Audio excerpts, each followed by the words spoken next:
I'm like, what? What? Oh, I can show you. It's the one that makes you sick if you drink? Nope.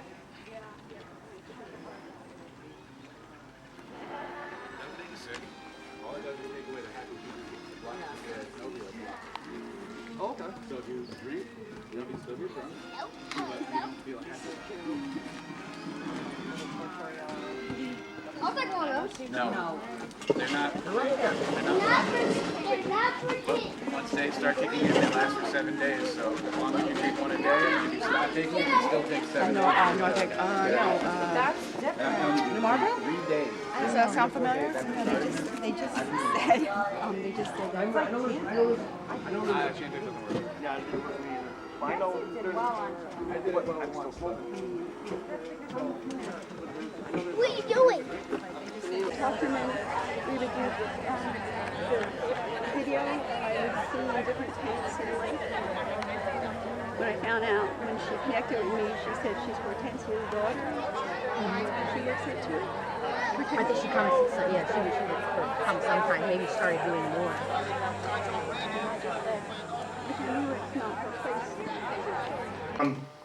We were in Canada at a basketball tournament, and Peter Blank came back here to look at I was trying to sell my old Subaru. My bathroom door blown open. It was like below zero. All the pipes were frozen, flooded in the bathroom.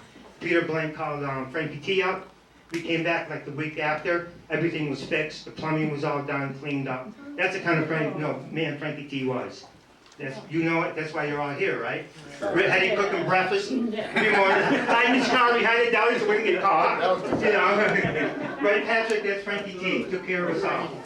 So if anybody wants to say anything, now would probably be the time. I'm looking for Pastor Van, but I don't see him here right now. But if anybody would like to say anything about Frankie T, open mic, be my guest. We all love him and we're gonna miss him. So that's it for me. Thanks for coming, guys. It's good to see you.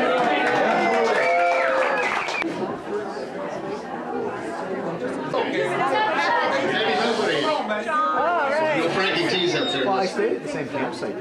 So I just wrote up, I'm Peter Bear, for those of you who don't know. Hi, Peter. No problem. I just wrote up a little thing. Stay back first. Did I get it? Anyway, I know it's great to see a ton of people here, and I know there's a lot of people who can't be here for one reason or another, and one of them was my brother-in-law, Alex Johnson. And I asked him, you know, hey, stop by if you're in the area, you know, it's Saturday afternoon. Well, he can't be here, and he wrote back and said, any stories that I have are sure to be represented fully and a lot more in depth by many, a lot more in depth by many people that knew him better than I. And I sure hope they illustrate how simply and humbly and honestly and generously he treated the vast numbers of characters that moved in and through the deli over so many years. Though super passionate, good choice of words, he was also immensely tolerant. Another good choice of words. And gave those energies life, as his kids seem to show, for which I am respectful and grateful. Yeah. Then I asked our son, Alex, if he had any memories of the deli. He was a little kid when the place shut down. But he did remember when the smoking ban went into effect, Frankie T put up a sign in the back room that said something to the effect of, even the fascists can smoke. And for Peggy and me, we were staying with Frank in Dominicalito in the fall of 2004, when the Red Sox were down 3-1 against the Yankees in the AL Championship Series. And Frank had the only computer, I think, in the town at Desi's there. And each morning we'd say, so Frank, how'd the game go last night? And he was like, the Red Sox won, you know. Well, that went through the Game 7 when the Red Sox clinched it. And there was a temporary lapse in our relations with Frank at the time, but he got over that very quickly. Also on that trip, we taught him to play speed Scrabble, which is just a bastardized form of Scrabble, you know. And he would cheat fairly regularly and with great delight. Yeah, put letters in his pocket. You know, he flipped the tiles over, you know, and make them into blanks. make the Wait a minute, blanks. there's 4 blanks on the board here, Frank. But he did manage to kick our butts many times in speed Scrabble, much to our delight and even more to his. So, yeah, here's to a delightful guy. Yeah. He had that down for it, too. Thanks a lot, Frank. Hey, Luann. I'll pass it over to Luann. Who wants to take it? Here. Oh, God. I'll just tell you quick. I'll tell you how tolerant Frank was. Yeah, I go in there every morning for breakfast, man. Every morning. And not only did I go in for breakfast, but I got sick of him cooking, so I cooked myself in uniform, which we kind of hid. But you know, Frank he thought that was cool. One way we hated, literally hated. We didn't hate anything, but we disliked people with perfume. Both of us. Passionately. You know, if somebody walk in and just drowned in perfume, we go, Frank, come on. No. We can't handle this, man. You got to leave. Well, I'm going to tell you how good he was at it. My mother used to come in there every morning, too, and get her hard rolling butter and grilled. And my mother was awful with that perfume. And I say to Frank, she's got to get it. She does. Ready? Took the bullhorn over. Nancy, you got to leave now, huh? My mother's sitting there looking at me and goes, yeah, you too much perfume, man. You got to leave now. That's the kind of guy he was. He was a great guy. I love him. Yeah, thank you.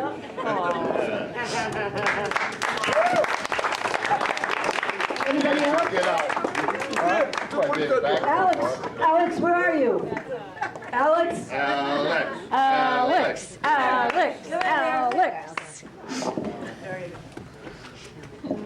Hey guys. I don't have my glasses, so I can't read what I wrote. So We have glasses. Here you go.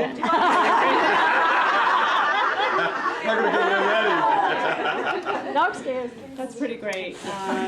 So my name is Alexandra, and I am a deli irregular, and I am here to profess my undying love for Frank Tortoriello, because he was truly my love of my life, and I know I was the love of his. We've known each other since we were in the deli in 1978. I was 15, he was 27. It was an age gap. Nobody cared. We didn't care. Everybody had their own little thing of what Alex and Frank were doing, but So what were you doing? right. Only Alex and Frank knew what we were doing, and it was completely on the up and up, and we respected each other, and he was my rock in difficult times in life, and he was my cheerleader in victories, and he loved me with all of his heart, and I've been searching for somebody like Frank all my life. I'm right here. Right?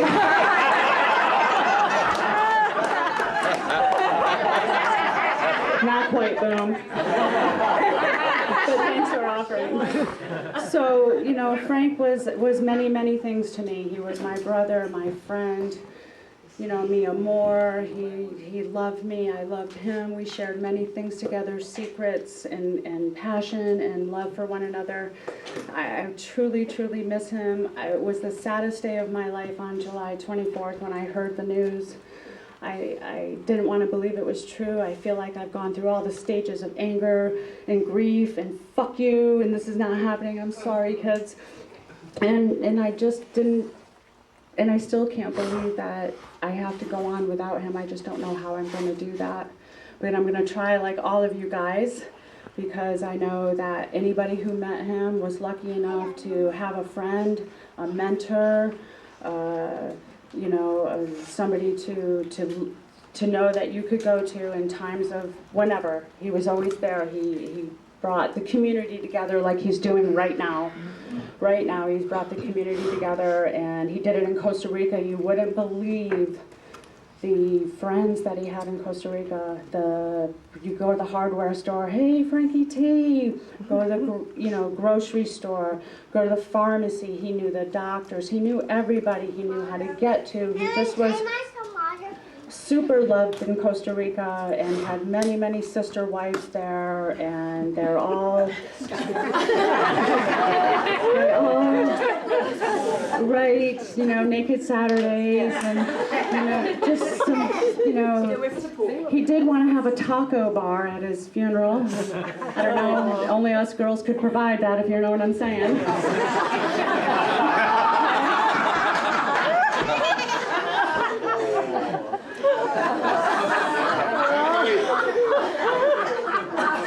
So I believe that we're all going to remember Frank with laughter and politics and, friendship and music.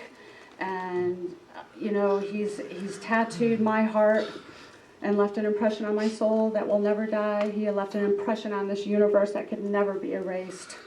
And I know everyone shares my same feelings.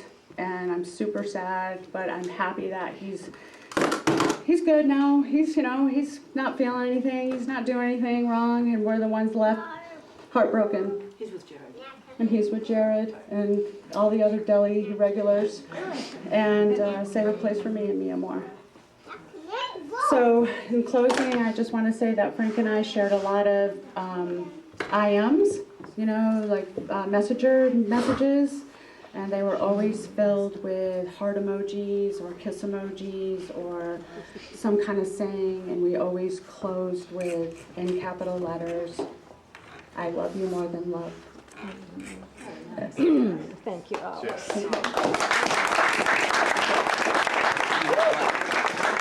Okay, Patrick, where's Patrick? Frank, where's Patrick?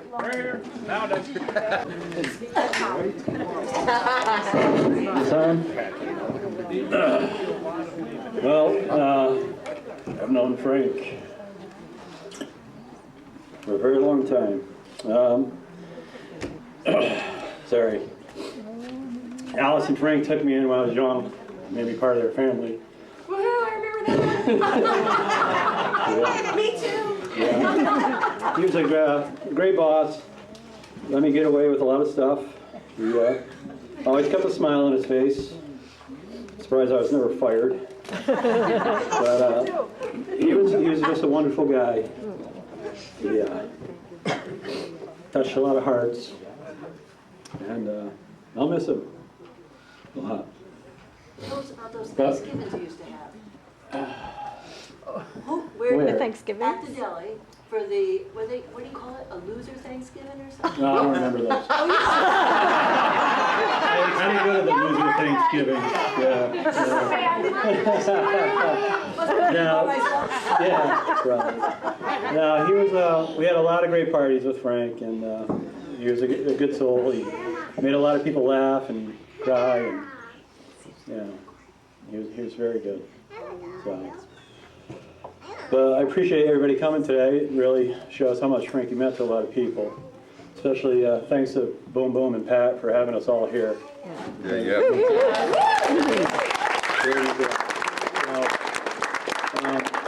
Enjoy the day, have a lot of fun. That's what Frankie would want. So a lot of good memories of Frank, and he's with us in spirit. So, thank you. Thank you. You forgot to tell a story about bowling and onion roll. There was a time a lady came into the deli and she wanted to see an onion roll, and Strauser was at the front counter. And Strauser says, "Hey Patrick," he says, "this lady wants to see an onion roll." So Patrick goes in the back, gets an onion, and bowls it across the floor. Well, she didn't have a freaking sense of humor at all. She got totally ticked off, and she stormed out the door, and we all waved at her and clapped, and we were all happy to see her go. Frank was a legend. When I first moved into this area, way back when, with my second husband, I heard a lot about the deli when it was at the original place on Main Street, and I was warned that he was a little on the gruff side and that he was a ball buster, but it was a great place to work and everything. And I walked in one day looking for a job, and I went up to the counter and I said, "Somebody told me you were looking for me and to work for you." And he says, "Really?" And I said, "Yeah." I says, "That's what I heard." I says, "This place wouldn't be anything without me." I says, "You gotta have me." He says, "Well, we can go in the back and have an interview right now if you'd like." And he's taking off his apron. As he's taking off his apron, he lifts up his apron and there's this stuffed wang and balls hanging. You remember the little stuffed guy that he had? Yeah. was hanging down underneath there. Of course, I ran behind the counter and we took off, but whatever. I didn't have an interview and I got hired and it was wonderful and I'm grateful. And I worked for Frank off and on for 9 years. But the last time I saw Frank was just a few years ago, and I had been working at Berkshire South in the custodial department, and I tore my rotator cuff. And I moved back in 2004 with a guy that I was involved with, and he brought me back here because I used to cry in Florida how much I wanted to come back to the Berkshires. When I came back and found the deli was gone, I was brokenhearted and wish I had never come back because the town just wasn't the same. And it still isn't the same. And then I tried to find all you people, but I didn't know anybody's last name. So it was a first name basis or nicknames. And I go, do you know, remember John and Henry and Mary, Bob and Joe and Betty and Bill and Tom who? I said, I don't know. You know, and I says, they all worked at the deli. Well, which one? And, you know, it's nice to be here today because I'm going to get to see some of you. And if you ever want to find me, I work at Goodwill in town. But Frank, last time I saw him was about 4 years ago, and it was right before I started at Berkshire South, or at the Goodwill. And I was without work for about 2 years, and I was depressed and, you know, feeling a little down. Don't have any family here. Couldn't find any of you because I didn't know your last names, and didn't, you know, just wasn't driving, didn't have a license, and they're just kind of stuck at home. And one day, I'm laying in bed watching TV, and there's a pounding on my door, and I didn't want to talk to anybody because I was so depressed, and the knocking wouldn't stop. And I hear you in there, Candy. I hear the television. I'm not going away. And I recognized the voice, but it just still didn't ring a bell. Speaking of bells, Frankie willed this to me whenever he closed the deli. And I got the pig clock, too, making bacon. But anyway, I opened the door. I didn't have my front teeth in. My hair was sticking up like this, and, you know, I was in, like, some pajamas with, like, you know, blueberry stains on them and whatever. And I gave him a big hug and kiss, and he says, I heard you were having a rough time. He says, listen, I'll be back. He says, I can't stay, but here's something I want you to read. And he handed me an envelope, and he took off. As quick as that. And I came in my room and opened it up, and there was some $100 bills in there, and a little note saying that I love you and I hope this helps. And then he went back to Costa Rica as soon as that, and it was almost like he came just for that. I mean, it was like one of those quick trips, and it's the last time I saw him. But all I know is that all my life, no matter where I've been, from Florida to Texas to New York to wherever I've lived, all I ever did was talk about Frankie. I always spoke of him everywhere I went. Frank was, is, and always will be a legend. He is a legend. There is nobody else that can compare to who and what he was. And he was doing wonderful things with these Tortuga turtles. I don't know, you know, I don't know what we're planning on doing as far as any kind of a benefit or maybe making donations to that foundation, or maybe starting a foundation for Jared, scholarship for, you know, in Jared's name, which he'd probably appreciate even more. But I really think that we need to do something in honor of Frankie to keep him memorialized. And Boom had mentioned something about a bench in town, and I think that's a really great idea. And my personal opinion is that if we do put up a bench, it should be by the original deli. Because I think Frank would be happier at the old place than he would be at the new place. And thanks for listening to me babble. Thank you. And Frankie, I love you. It's all around us. Hi, everybody. Thanks again. I'm Boom's daughter, Lauren, by the way. I want to thank my parents again. Did a great job in honoring Frank today and getting everyone together. I just wanted to say how much, and thank Frankie T for the atmosphere he created to grow up as a deli kid. At 5 years old, we became regulars from I was 5.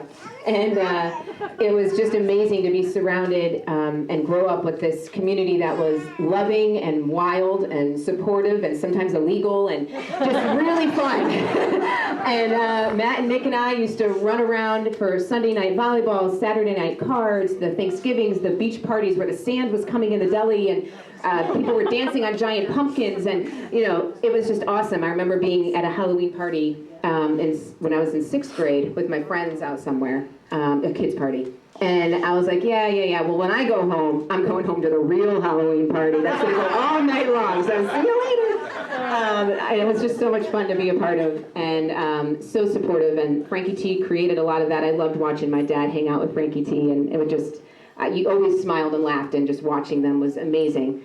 But I also wanted to thank Frank, too, for everything. He always supported me as a kid, any passion I had. I told him when I was little, I want to be a singer, and I love Tina Turner, and he loved Tina Turner, too. And he did a great Tina Turner at the Halloween party, by the way. Looked even better than Tina. But next thing I know, I'm 6½, and he has tickets for my parents and I to go to SPAC to see Tina Turner. And I saw her another time after that, and that started a huge inspiration for me.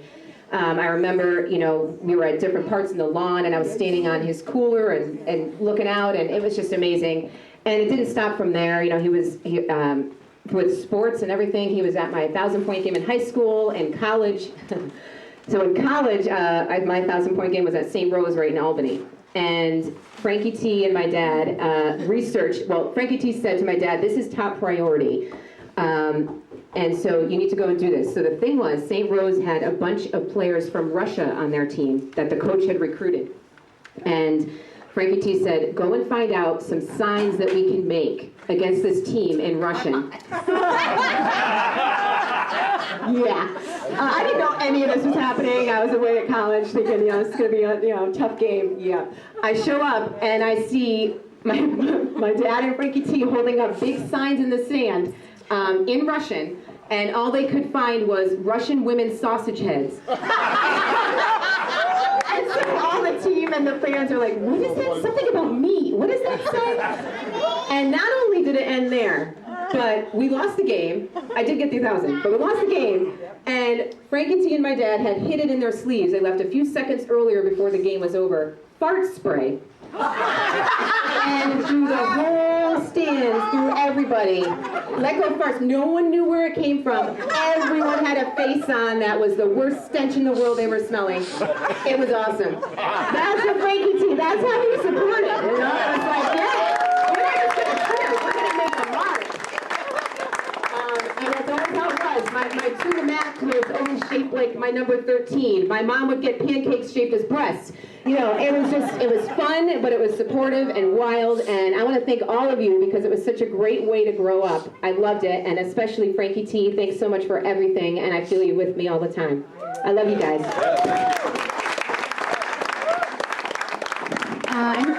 Pastor Van? It's gonna come. I don't know how I get mixed up with Frankie T. They live a very secluded life in the church in Great Barrington, and it's really very different, the church and the deli. But I do remember going to the deli somehow and met all these wonderful people that I've loved ever since. And I didn't really understand what life was like here. And one time I was in there and I said, Frankie, I don't know, I don't want to get anybody in trouble, but I think I smell marijuana. And he got on the megaphone and said, anybody smoking marijuana, put up your hand. I think I was the only one in the place that didn't have my hand up. There were 2 other people that didn't have their hands up. It was wild. One of my favorite things was when anybody would come into the deli unexpectedly from McDonald's with a bag of McDonald's food, and they'd sit down, order a glass of water, and Frank would get on the megaphone and throw them out. You with the bag from McDonald's, out of here. I used to love that. And of course, I do remember watching the boys grow up. It was great, great fun, great kids, and he was a great, great dad. That's what I remember him as a dad. And you had to be careful what you ordered there, because next time you were in there, you might see your name up on the board. I had a sandwich named after me, and the people said, why do you I don't know. He named a sandwich after me because I kept asking for it. One time, a lot of people came through Great Barrington who were on the trail, Appalachian Trail, and I met a guy once, and he was really hungry, and I said, well, I know a place for you to go. He said, where is it? I said, well, it's kind of like a mission here. You go down there to that restaurant, and you just tell Frankie I sent you there. Tell him I'll pay for your dinner later on. And I would do that often and send somebody down there, and then I would go back and insist on paying for the meal afterward. But Frank wouldn't want to take any money, but I insisted it because he gave enough people free meals there. He was up in heaven. He is well known. There's a lot of people that went before us have said good things about Frankie. So when he got there, he was really received just like he is here today. So good job, Frankie. We miss you. Oh, thank you.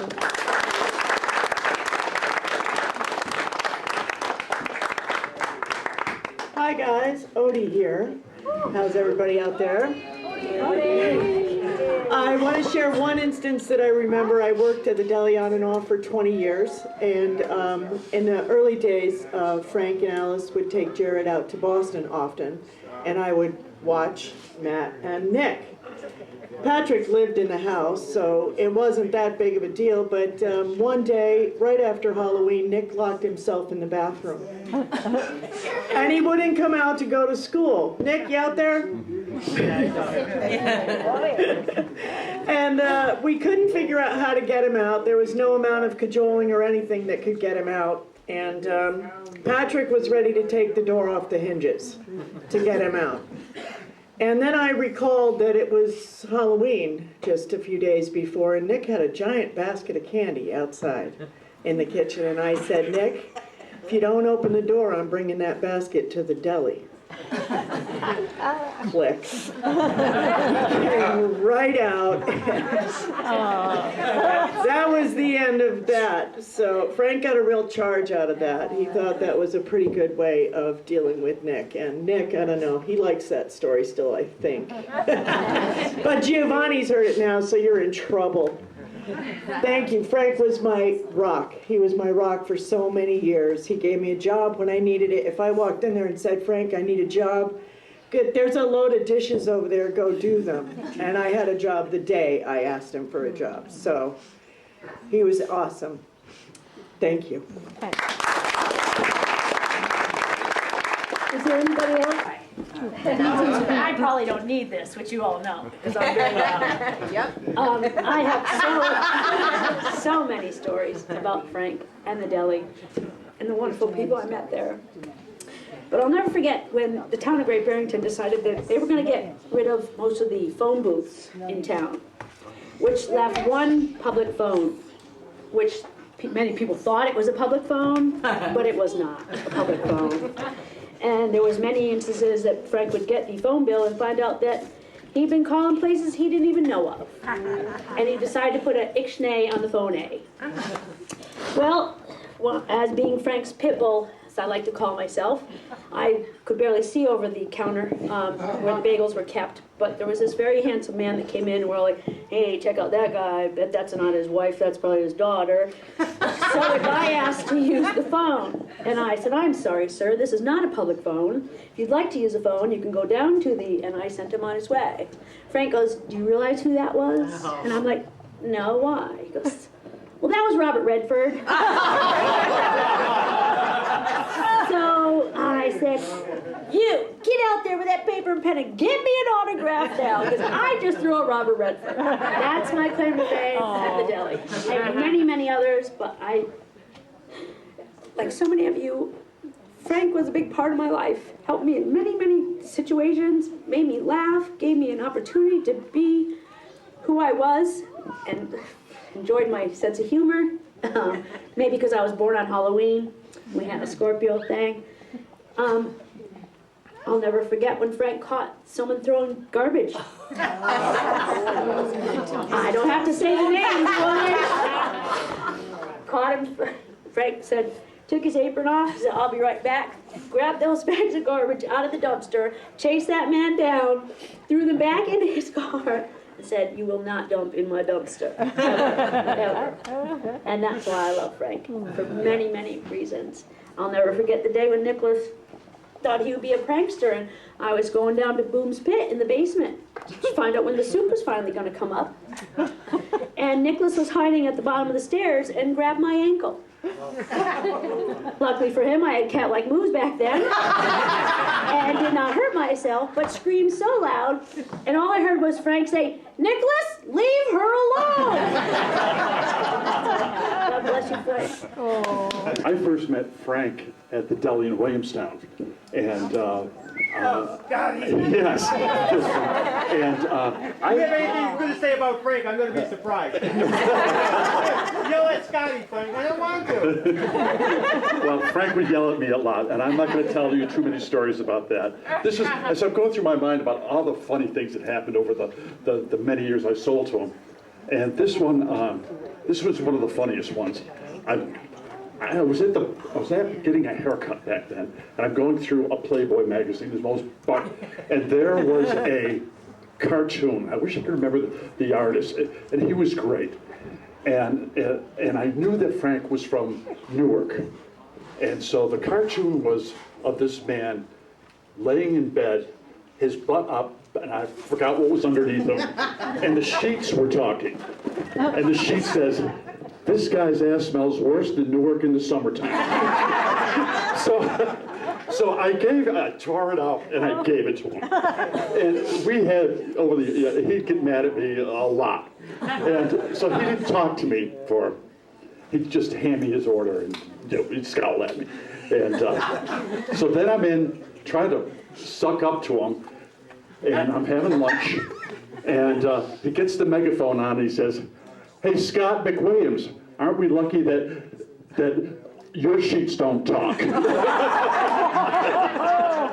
So that's the funny story. And there's a million of them. We all have a million, but God, we're gonna miss them. Okay. Thanks. Hi.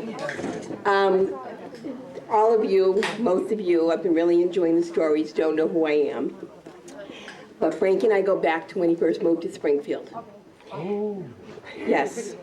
We lived together for multiple years, in multiple addresses, and we owned some land in New Hampshire. We used to go up camping every year. We owned 5 acres together, and we broke up, and that was when he moved up north. But, so I go back quite a ways with Frank. We have, there's a few of us here still from Springfield, but I want to thank everybody for the stories they've been sharing, because it still was Frank. You know, different time, different place, a little bit later, but it still was Frank. We were just in the back talking. I was talking to his brother. When we used to go visit his mom, she would put us in with the boys. They had bunk beds, and we'd have to sleep on the floor or the extra bed or in the basement. But this hit hard. I had gotten an email from him just like 2 days, was it 2 days maybe, before he had died, wishing me a happy birthday, because every year, if no other time, we connected on each other's birthdays. And I would call him on his, and he would reach out to me. And this year he sent an email, and I kept thinking, I've got to call him, you know, so that we can talk and just catch up over the last year or since October. And then 2 days later, I got the call as to what had happened. So I'm a part of his older life, but it was the same person. It really is. It's fun to hear the stories now that some of the crazy things we did back then, it was still him.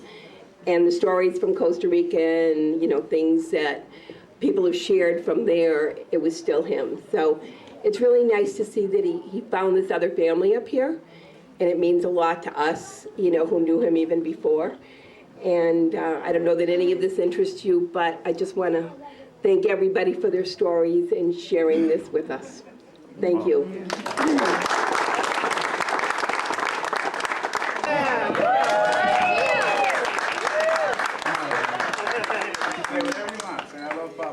I love Papa.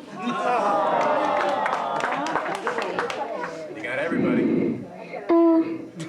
He was super nice, and I really miss him. Thank you, Gio. And You talk to him on Sundays, right? I talk to him on Sundays. The video chat. With the video chat. Was he funny? Yeah. He liked tacos.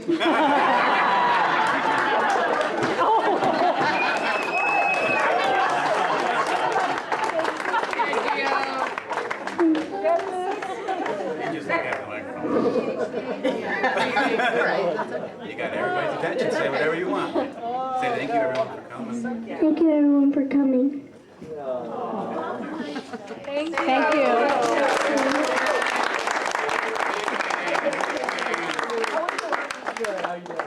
Say who's next? How about that? Ichabod. I always call it Ichabod.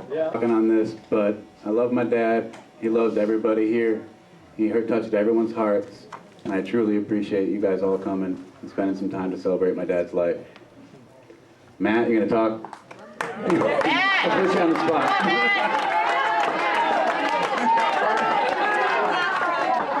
One more time, I just have to remind you guys, you remember all the awesome Halloween parties that we used to have?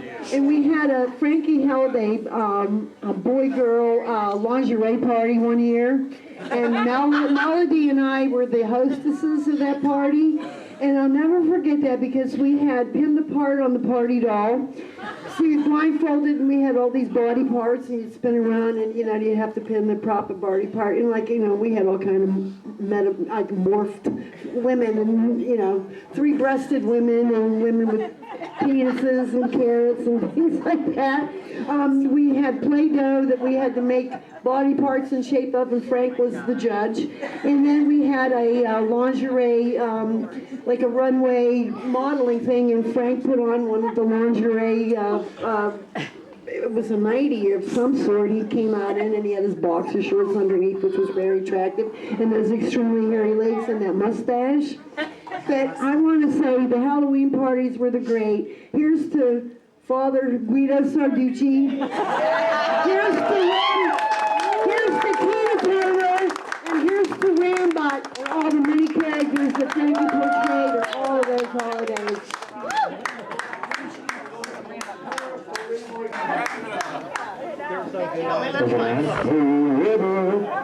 Oh yeah, that's it. There's plenty of food.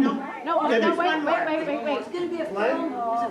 Is it film? We're working on it. Angel?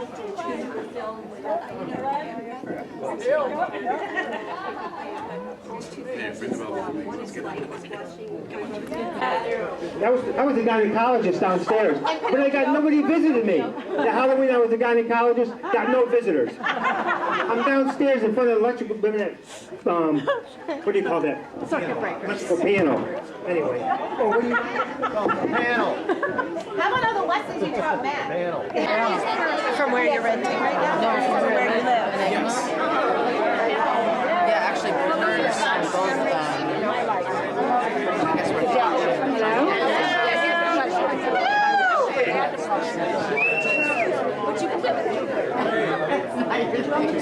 Shane, come on, everybody. We were talking about X-rated Frank.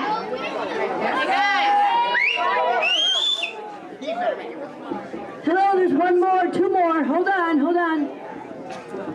I just wanted to say I started working at the deli when I first moved to the area. I was pretty young. I was pretty young and a bit naive.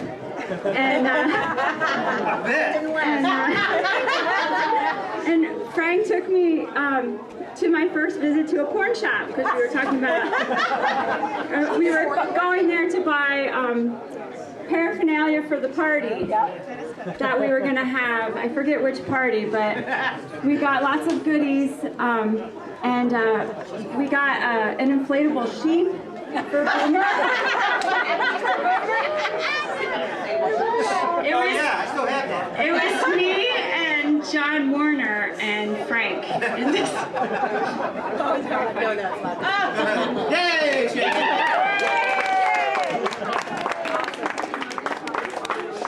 I just want to give a quick word out to thank Frank for supporting all the youth of GB. If we hadn't had that place as a refuge, I learned how to smoke cigarettes, drink lots of coffee, and play cards after many practices of soccer and softball and basketball. He had such a patience and appreciation for life, and it was the most amazing food. Yeah. No one talks about the food, but I talk to people now all the time. You never went to the deli? You never went to the deli? When I first moved up here from Rhode Island when I was 10, my dad brought me in there and he said, "You gotta check this place out, Jesse. It's amazing." And it was on at the diner, the old, right near Baba Louie's, and I just instantly felt the love, like a cheers of this area, and I was like, "Wow, this town's amazing. Like, I'm really glad we moved here." And then I proceeded to hang out there for many, many, many days of my youth. And Frank was very sweet and salty, but he was very patient. And I could show up there 5 a.m. with friends partying all night, and he'd still let us in for breakfast. Anyway, I never got to tell him that, how much he really meant to me, but I did give him hugs throughout my childhood and showed gratitude. But yeah, he's a special guy, and he brought so much of us together. And that's really special that we had that. Thank you.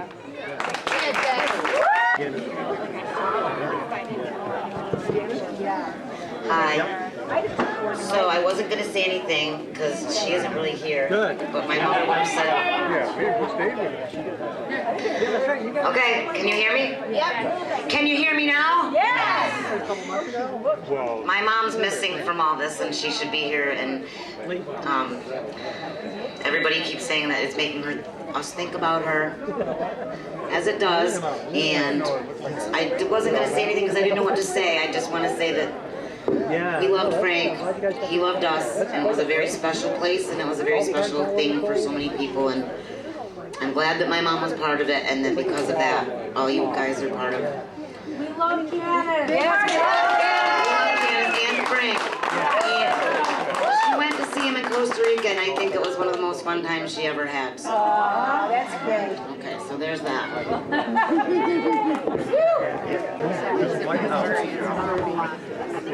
Built in 1991, but it's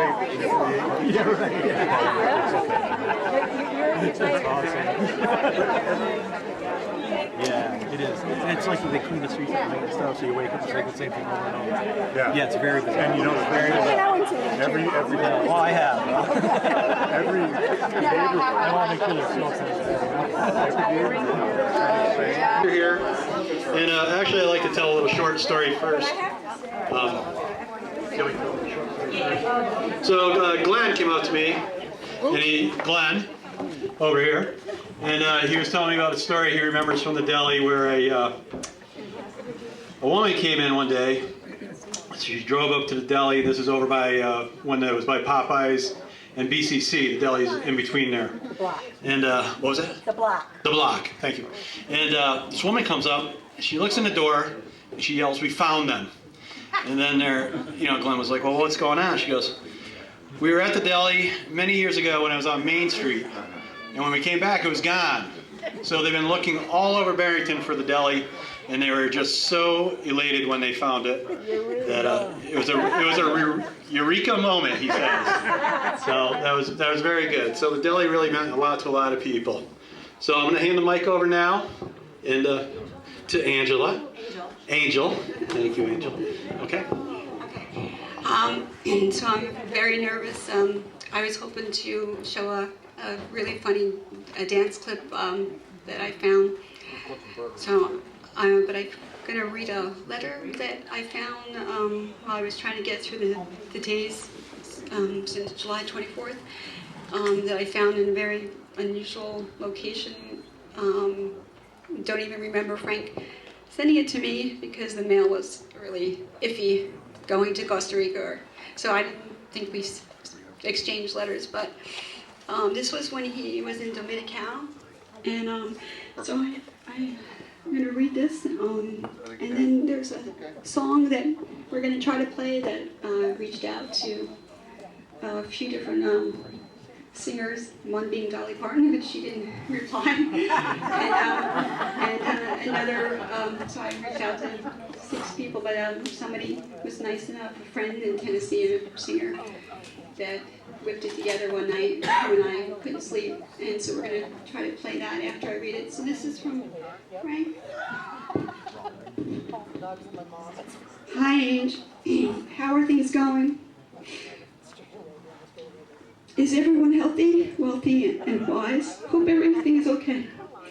If you ever run into anyone who's having a hard time speaking English and communication is rough, just look at them and see me, because that is the position I'm in down here.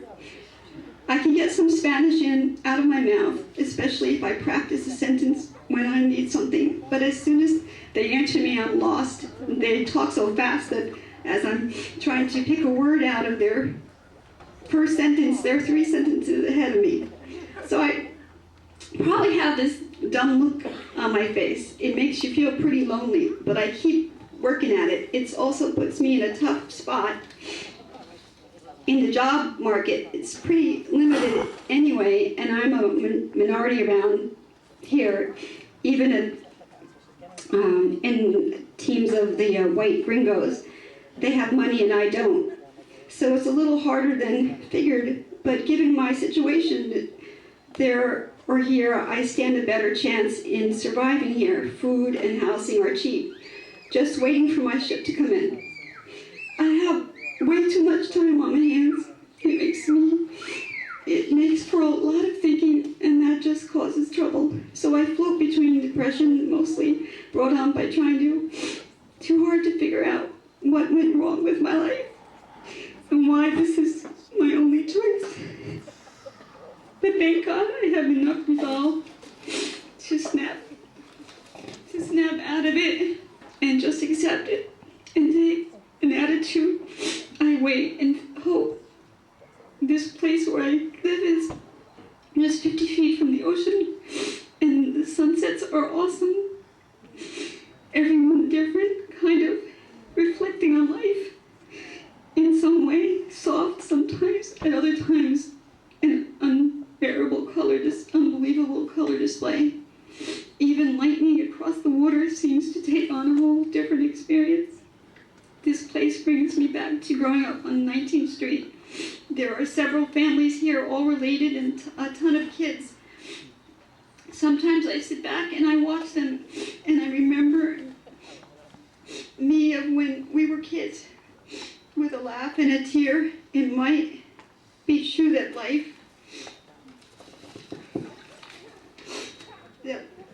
just spins in circles. I'm planning on returning to the States by the end of June, go get Jared, and then hang out with Mom for a while and see if I can get some money together and return here in September. I think things will come together for me here. It just will take a while. By the time you get this letter, the mail sucks. I will be on my way to Panama for about 4 days. They only let you stay in Costa Rica for 90 days, then you have to leave for 72 hours. So Panama, 2 hours away, is the cheapest way around it. This should be interesting.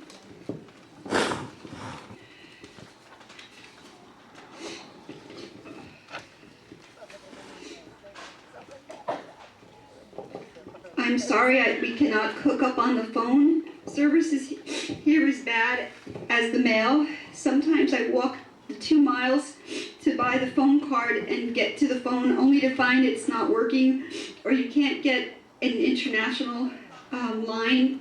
It's frustrating. Ever since I've been here, I've been having strange dreams. Funny because till now I rarely remember dreams, but I wake up now with a pretty good memory of what I dream. Some dreams are of people and places I haven't seen or thought about for 30 or more years, relatives of ours that I can barely remember. Also a few dreams about the house on 19th Street and Dad and Rosemary, and I have to watch what I eat before I go to sleep, you know. Some of this spicy food down here can get to you. I'm going to stop here so you get this before I get back, and maybe give you a chance to send off a letter to me. One thing I've learned is that it takes work to be happy and not much effort to be sad. And given that life really is short, put the little effort out and enjoy life and be happy. Love you always, your brother, the Beach Mom.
And respect them, and I just wanted to say that I appreciate him showing me his parenting style so that I too have raised an incredible daughter.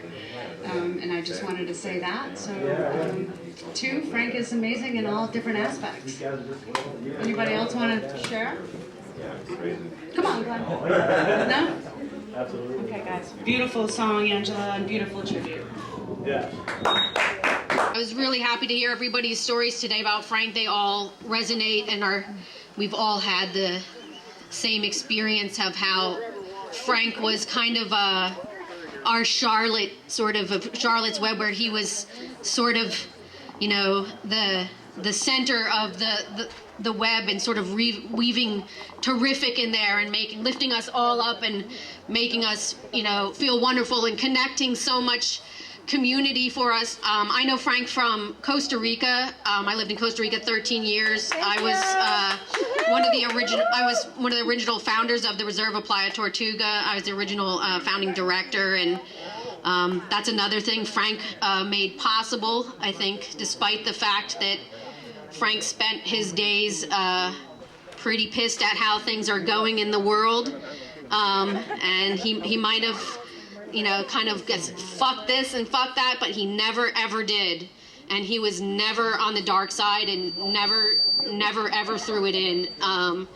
No matter, how hard you think it is doing things here politically or environmentally in this country, I guarantee you in Costa Rica it's 10 times more of a soap opera and complicated. And Frank was always in there pitching, and he made all the work that was done there for educating hundreds, if not thousands, of school kids down there, and our Sea Turtle Project and Cayman Project, and working with local fishermen, and working to protect the beach in front of his house, is how it all started there.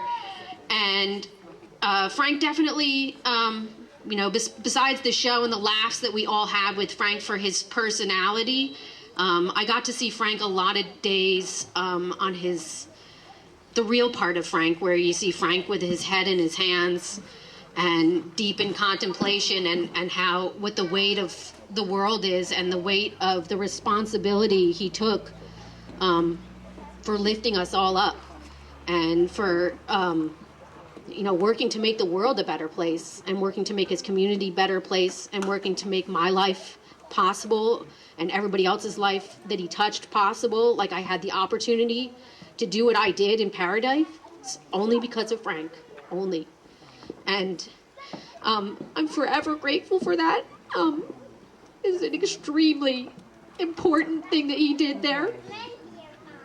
And I see all the extremely important things he did here. And I also saw for years the toll it took on him. He put on a show all the time and put out all of his energy and fun and his heart, but I also saw the chunk it took out of his heart all the time. To see him sit there with his hand in his head, or to see, the energy he gave to other people, and he knew it, and sometimes he knew it, that it wasn't coming back, and that hurts. And to have spent lots of time with Frank, and to see the deep part of Frank, and where he's sitting there, sitting out in his chair, or on, the years he sat in his pool alone on Saturday for some peace. And well-deserved peace, because Frank gave a lot of years and a lot of his heart to make all these stories, and to make all the histories that he made, and all the good changes he made in his community in Costa Rica, and all the good changes he made in the world, and all the fights that he fought. I feel so much deep gratitude for that, and pain, because I saw him suffering also for that. I clearly saw the price of Paradise all the time with Frank, and you can't have enough gratitude for someone who just gave another piece of their heart all the time, because they realized that was the best and most important thing that you can do in life. And I think someone posted, like, sometimes Frank felt bad that he didn't make more money, or that he wasn't more of a success, but never. Super rich. Yeah, you could never be deeper, or but that's hard. That's a tough type of hero to be, and he was definitely that type of hero for hundreds of us, if not thousands of us. The lives that he touched in Costa Rica, and the things that he sacrificed in his own personal life to make those happen, were immense. And I think that's why we all feel the same big hole in our heart, because we all knew it. We all knew, that Frank was doing this for us, and Frank was our lodestone. You know, he was the center of the arch. He was the Charlotte in the web. He was the stone that went into the pond and sent out all the ripples and all the waves and energy. And it will keep going. And I just, one more person saying, thank you for making my life possible, Frank. And thank you for changing the world, Frank. And I'm going to go out there and keep doing it. And I'm never going to give up. Woo! Woo! Yeah.